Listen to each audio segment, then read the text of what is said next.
안녕하세요. 삶이 숨쉬는 역사, 소통 있는 교실을 꿈꾸는 고니쌤의 즐거운 한국사 교실입니다. 자, 이번 시간은 제5강 문벌 귀족사회의 성립과 동요에 대해서 공부하도록 하겠습니다. 이번 시간에 배울 주요 학습 요소로는 먼저 문벌 귀족에 대해서 살펴볼 것이고, 그 다음에 묘청의 서경천도 운동 당시에 서경파들의 주장에 대해서 공부할 것입니다. 자, 그 다음에 1170년 무신정변이 일어나고 100년 동안 무신집권기가 진행이 되는데, 이 무신집권기의 최고 정치 기구는 어떤 것이 있었고, 또 이 시기에는 어떠한 사회적 변화가 있었는지 살펴보도록 하겠습니다. 자, 그러면 이제 본격적으로 수업에 들어가도록 하겠습니다. 먼저 문벌 귀족사의 성립부터 살펴보도록 하죠. 자, 고려 초기의 중앙 관료들은 어떠한 사람들이 중앙 관료를 형성했느냐?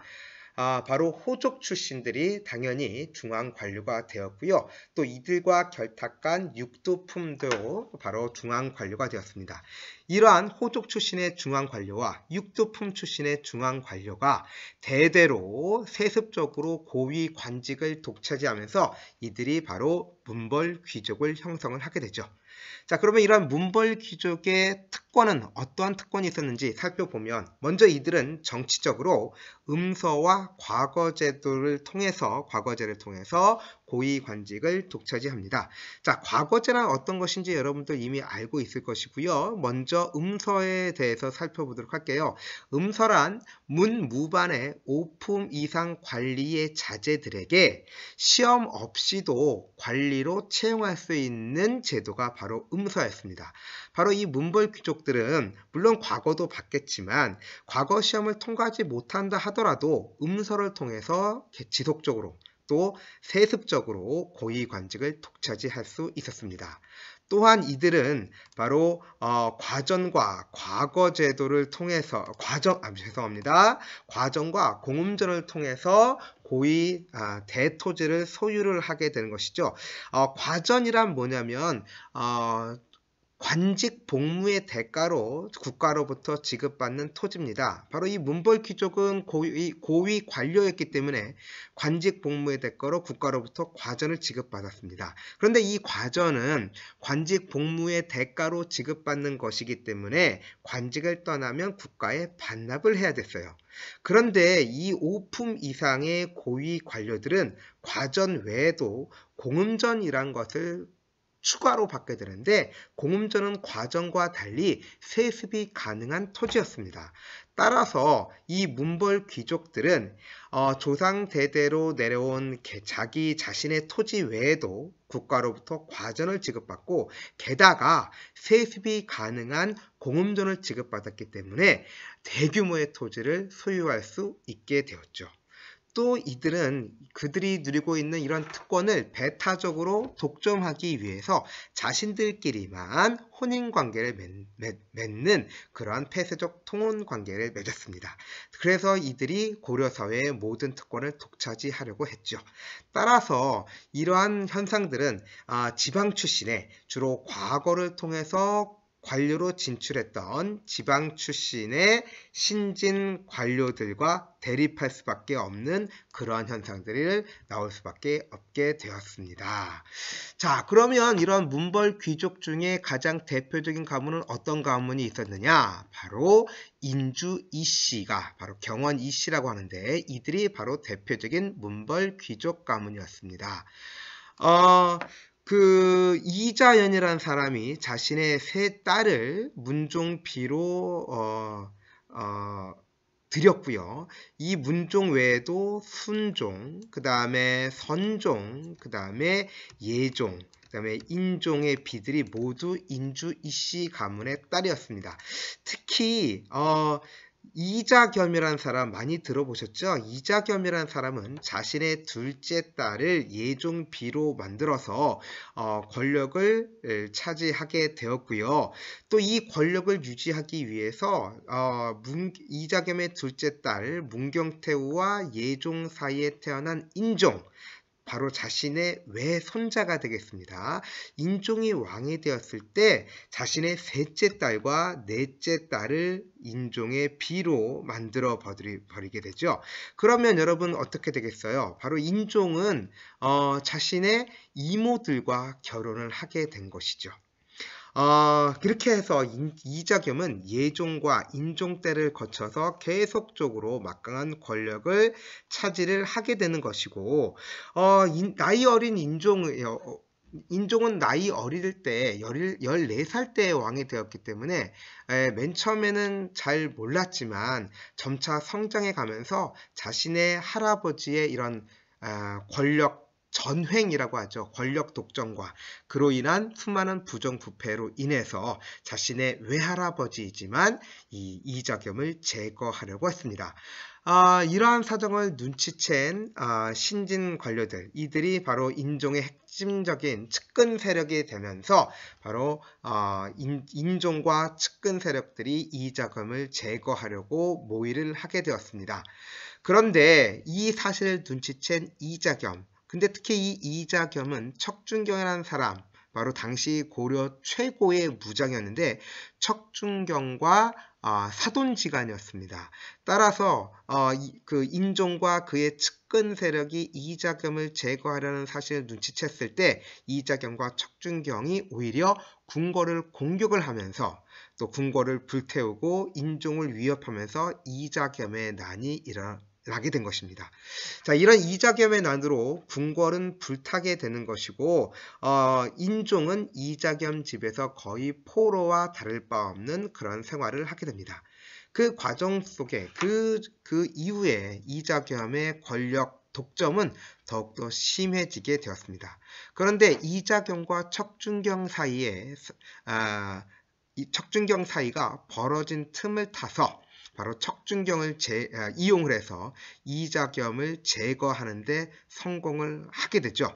또한 서경 출신의 정지상이라는 사람이 이 척준경이 이자겸의 난과 관련됐다, 이자겸의 난의 공범이다 라는 내용으로 탄핵을 하게 되면서 척준경마저 제거를 하게 됩니다.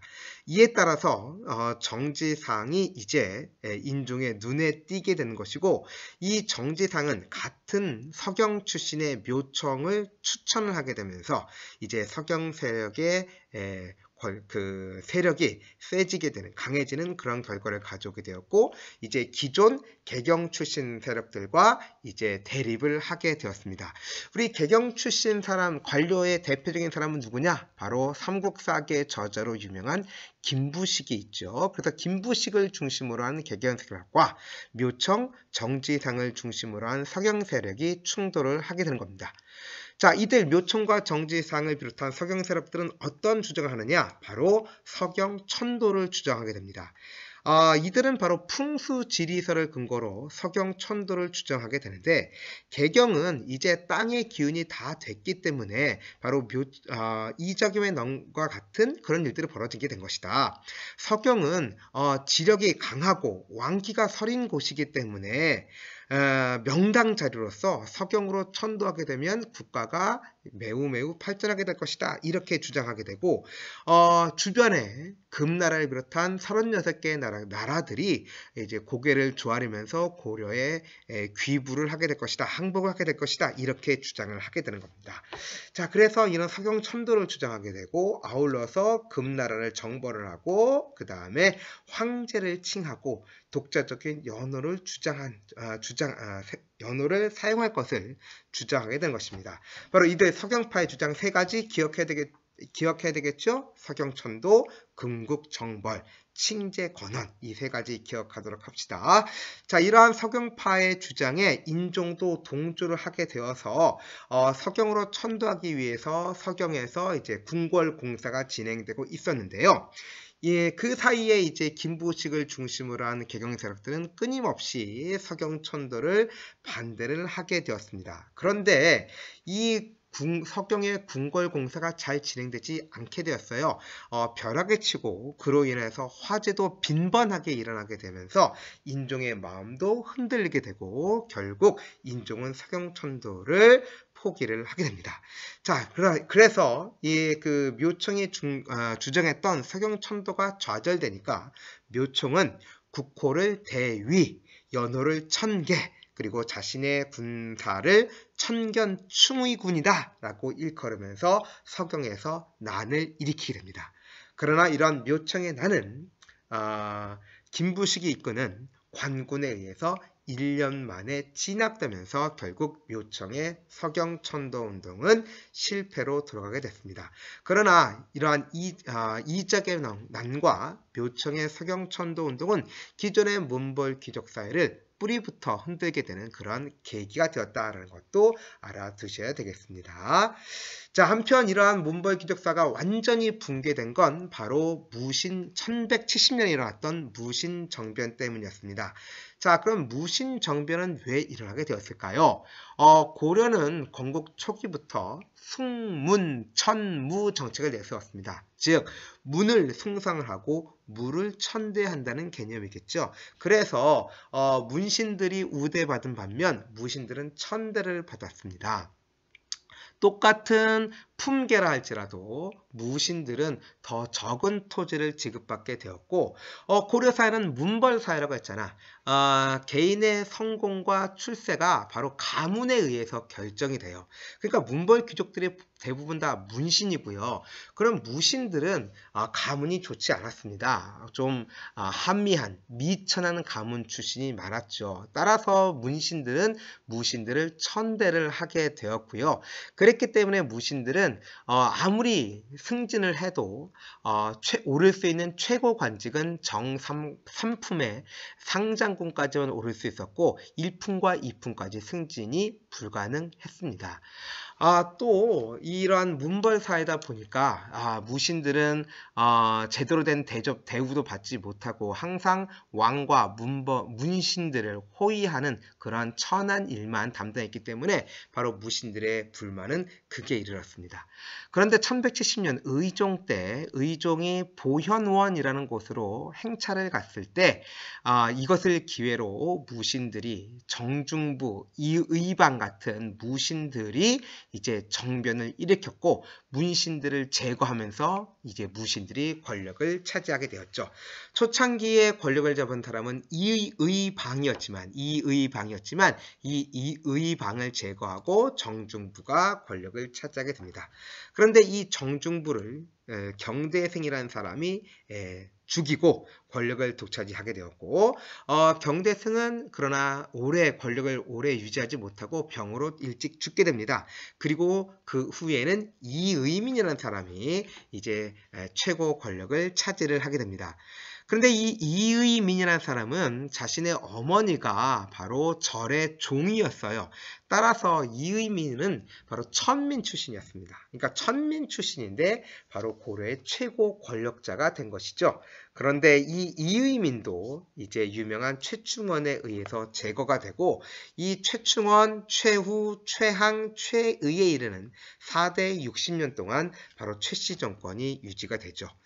자, 그러다가 이제 최의마저 김준이라는 무신에 의해서 제거가 되고 이면 이문으로 갔다가 결국 무신 정권은 붕괴가 됩니다.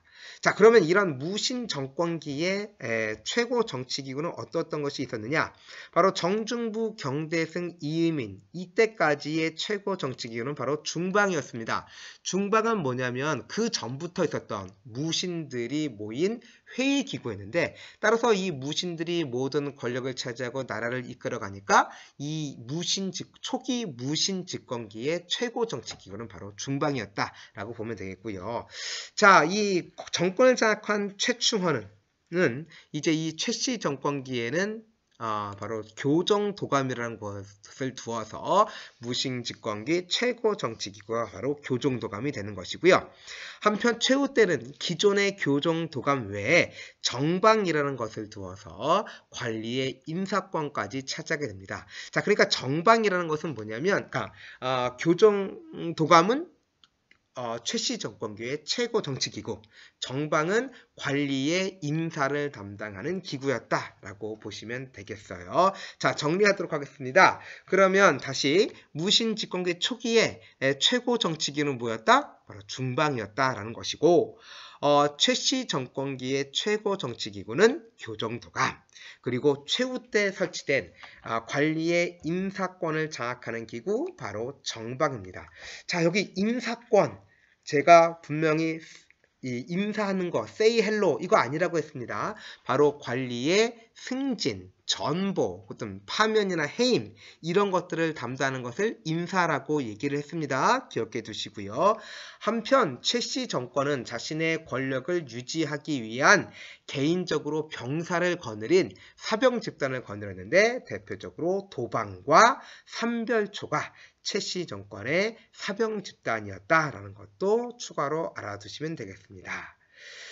자, 그러면 이 시기에는 그러면 무신 정권기에는 어떠한 사회적인 생활, 어떤 사회 변화가 있었을까요? 자, 일단 초기에 무신들 간의 상호간 정권 쟁탈전이 벌어진다라고 얘기를 했죠. 한편 이 무신들은 정치 권력 외에도 경제적으로 특권을 차지하기 위해서 이들은 농장을 확대해 갔어요. 농장이란 것은 무엇이냐면 이 농장은 고려시대에 이제 개인이 토지를 가지고 있으면 국가에 세금을 내야 되겠죠. 그런데 이 농장은 다른 토지와는 다르게 국가로부터 국가에게 세금도 내지 않는 개인적인 소유의 성격이 매우 강한 토지였다. 이렇게 보시면 되겠습니다. 그래서 이 무신들은요, 이 개인적으로 농장을 확대해 가면서 경제적인 부를 차지를 하게 되고 또한 농민에 대한 수탈도 심화시켜 나가게 됩니다. 그러다 보니 농민들은 먹고 살기가 어려워지고 당연히 농민 봉기를 일으키게 되겠죠. 바로 무신 집권기의 농민 봉기 또 기억을 해둬야 되겠습니다. 우리 통일신라 때는 어떤 농민 봉기가 있었죠? 바로 원종과 애노의 난이 있었죠. 자, 이 무신 집권기에는 공주 명학소에서 왕이 망소의 형제가 난을 일으키기도 했고 경상도 지역에서는 김삼이와 효심이 이제 농민 봉기를 일으켰습니다. 이들 농민 외에도 천민들도 신분 해방 운동을 벌였죠. 자, 우리 이의민이라는 사람 기억하십니까? 그렇죠. 천민임에도 불구하고 고려의 최고 권력자가 된 것이죠. 바로 이러한 사회적인 변화에 따라서 바로 이 천민들도 신분 해방 운동을 벌였는데 대표적으로 최충원의 사노였던 만적이 그런 천민의 신분 해방 운동을 일으켰습니다.